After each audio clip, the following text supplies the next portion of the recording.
Common man voice నేను అందాం. మామూలుగా ఒక ప్రధానమంత్రి ఒక రాష్ట్రానికి వస్తానంటే చాలా సంతోషపడాలి ప్రజలందరూ. అయితే దురదృష్టం ఏమంటే ఈ ప్రధానమంత్రి మోడీ గారిని గో బ్యాక్ అంటా ఉన్నారు. రాష్ట్రం అంతా ఈ శబ్దాలు వినబడుతుంది. కారణం ఏంటని మీకు అందరికి తెలుసు అనుకుంటా ఇప్పటికే. ఎందుకంటే మనకి ఇంతకుముందు అమరావతి విషయంలో పిడికిని మట్టి చొమ్ము నీళ్ళు ఇచ్చేసి 10 ఏళ్ళు కాలం గడిపేశారు.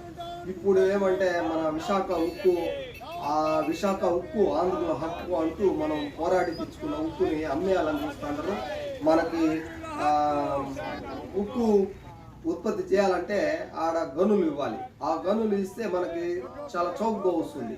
ఇప్పుడు 500 రూపాయలు ఒక టన్ను మనం తెచ్చుకోవచ్చు మనకు గనులు ఉంటే. అయితే బయట నుండి కొనేదాని వల్ల 1000 రూపాయలు పెట్టాల్సి వస్తుంది. అందువల్లే నష్టాల్లో వెళ్ళిపోతుందని చెప్పి అమ్మేయాలని చూస్తారు.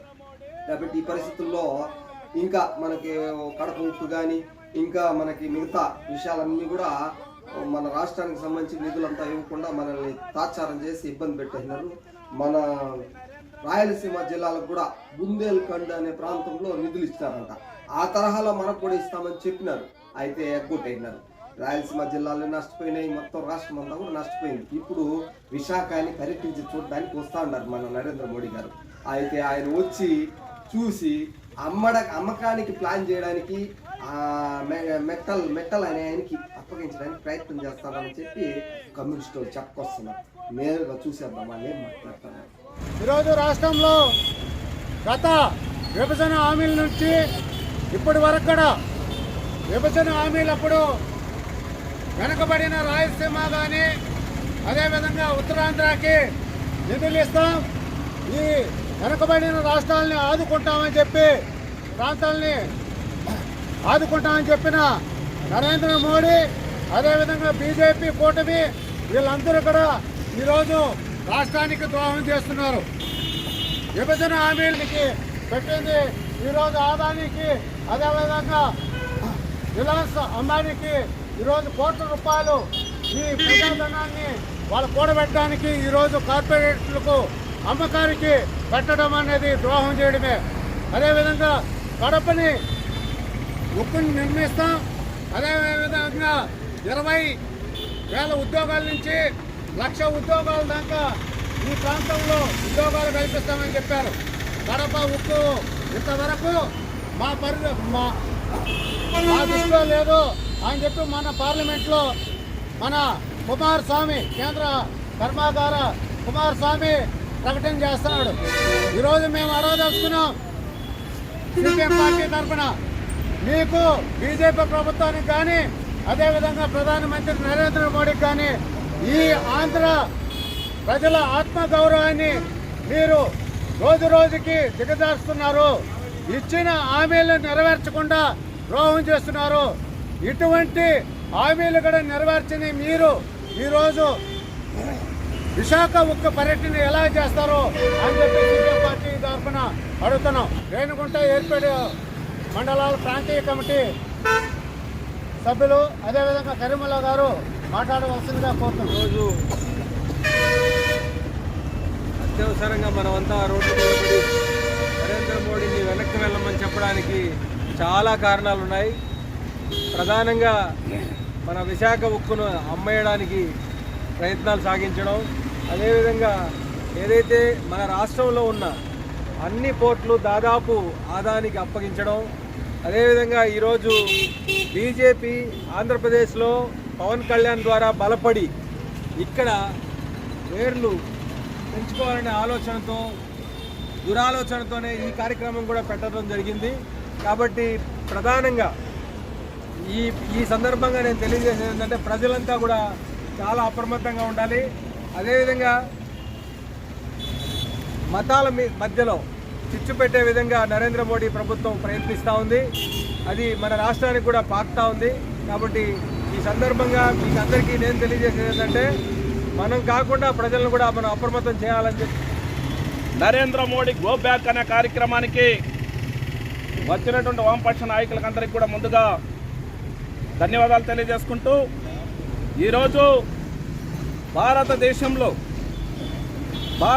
మొత్తం కూడా సిగ్గుతో తల వంచుకునే విధంగా నరేంద్ర మోడీకి అధికారాన్ని ఇచ్చి ఈరోజు ప్రజలందరూ కూడా బాధపడేటువంటి రోజు ఈ రోజుగా మనం అందరూ కూడా ఆలోచించాలా. ఎందుకంటే కామ్రేడ్, భారతదేశంలో 80% మంది హిందువులుగా ఉన్నటువంటి వాళ్ళు మనం భారతదేశాన్ని మన ఓట్లతో కలిసి మన భారతదేశాన్ని ఎత్తుకొని ఇంకొక దేశానికి ఇంకొకరికి తాకట్టు పెట్టి అమ్ముతున్నటువంటి నరేంద్ర మోడీని ఎందుకు ప్రశ్నించరాడని చెప్పేసి ఈరోజు మేము అడుగుతున్నాం.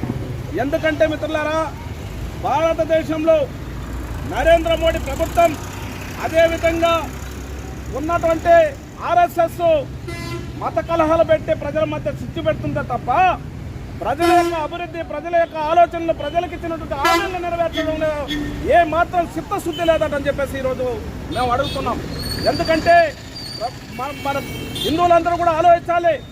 ఎవరో ఒక దేవుడి పేరు చెప్పి మనల్ని రెచ్చగొట్టి మనల్ని ఇబ్బంది పెడుతున్నటువంటి వాళ్ళని మనం ఏ విధంగా నిలదీయాలంటే ఈరోజు విశాఖలో ఉక్కు పరిశ్రమని అమ్మడానికి తాకట్టు పెడుతున్నటువంటి నరేంద్ర మోడీ వేల మంది కార్మికులు వాళ్ళ కుటుంబాలు రోడ్లు పడతాంటే దీన్ని ఎందుకు అమ్ముతున్నావు అనేసి ఎందుకు అడగలేకపోతున్నారు అని చెప్పేసి ఈరోజు ఆర్ఎస్ఎస్ కానీ హిందుత్వానికి మద్దతు ఇస్తున్నటువంటి భారతదేశంలో ఉన్నటువంటి వాళ్ళు కానీ ఈరోజు నిలదీసి అడగాలి. అదేవిధంగా పోర్టులకు సంబంధించింది, అదేవిధంగా రైల్వే స్టేషన్లు, ఎయిర్పోర్ట్లు, ఇలా అనేక మన దేశంలో ఉన్నటువంటి సంపదన, మన దేశంలో ఉన్నటువంటి సంపదన తీసుకెళ్లి వేరే వాడికి అమ్ముతుంటే దీన్ని ఎందుకు అడగరాట అని చెప్పేసి ఒక మతాన్నే లేదంటే ఇంకోదాన్నే ఒక దేవుడిని రెచ్చగొట్టిన తర్వాత వెంటనే మాట్లాడుతున్నటువంటి నాయకులు ఈరోజు పవన్ కళ్యాణ్ గారు ఆ విధంగా మాట్లాడుతున్నారు. పవన్ కళ్యాణ్ గారు ముఖ్యమంత్రిగా ఉండి ఇదే తిరుపతిలో ఇచ్చినటువంటి హామీ, ఆంధ్రప్రదేశ్కు మేము ప్రత్యేక హోదా ఇస్తాను, నేను ఆంధ్రప్రదేశ్ని అభివృద్ధి చేస్తానని చెప్పినటువంటి నరేంద్ర మోడీ ఇంతవరకు ఎందుకు చేయలేదనేసి ఎందుకు అడగలేదు డిప్యూటీ ముఖ్యమంత్రి గారిని మనం పవన్ కళ్యాణ్ గారిని అడుగుతున్నాం. అదేవిధంగా మన పూర్తికి కూడా మనం దీంట్లో ఉన్నటువంటి మన ఆంధ్రప్రదేశ్లో ఉన్నటువంటి ఈరోజు ధరలు చూస్తా అంటే అత్యధిక ధరలు ఉన్నాయి. జిఎస్టీల పేరు మీద, ఇంకొక పేరు మీద అనేక విధాలుగా ప్రజల దగ్గర నుండి ఇబ్బంది పెడుతున్నటువంటి నరేంద్ర మోడీ ఇది పెట్టుకొని నువ్వు ఏ ఆలోచనతో మళ్ళీ ఆంధ్రాకు వస్తున్నావంటే ఈరోజు ఆ విషయం అంతా చూసుకొని పోయి విశాఖ ఉక్కుని అమ్మడానికి ఏ విధంగా మనం ప్లాన్ చేద్దామని చెప్పేసి వస్తున్నావటని చెప్పేసి మనం అందరూ అడగాలి.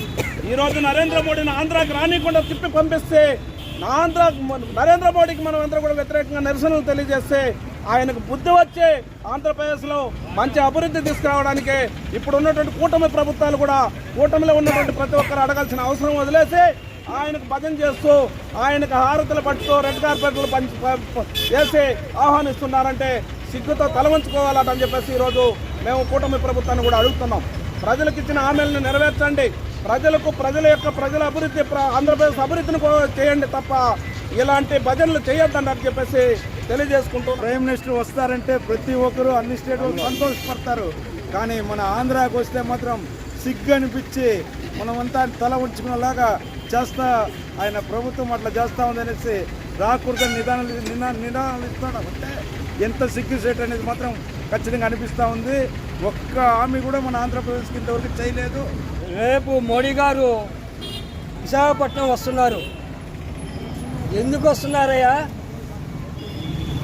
ఆదాని అంబానీ వీళ్ళకి ఎక్కడ ఇది ఉందని ఈ ఉక్కు కర్మాగారాన్ని అమ్మాలని చూస్తున్నారు. ఏమయ్యా, ఉక్కు కర్మాగారం కొత్తగా ఏమైనా అడిగారా? కార్మికులు కొత్తగా ఏమైనా అడిగారా? ఆంధ్ర పుట్టక ముందు పుట్టింది విశాఖ ఉక్కు. ఎంత? ఆంధ్ర పుట్టక ముందు పుట్టింది విశాఖ ఉక్కు. వాళ్ళని తీసేదానికి అమ్మేదానికి నువ్వు ఎవరు? నిన్న కాక మొన్న వచ్చిన వాడు మోడీ. నువ్వు కాంగ్రెస్ వెళ్ళింది, మహానాయకులు వెళ్ళారు, ఏలెత్తి చూపించలేదు. కార్మికులు పొట్ట కొడుతున్నారు. ఏమి ఇదేనా న్యాయం?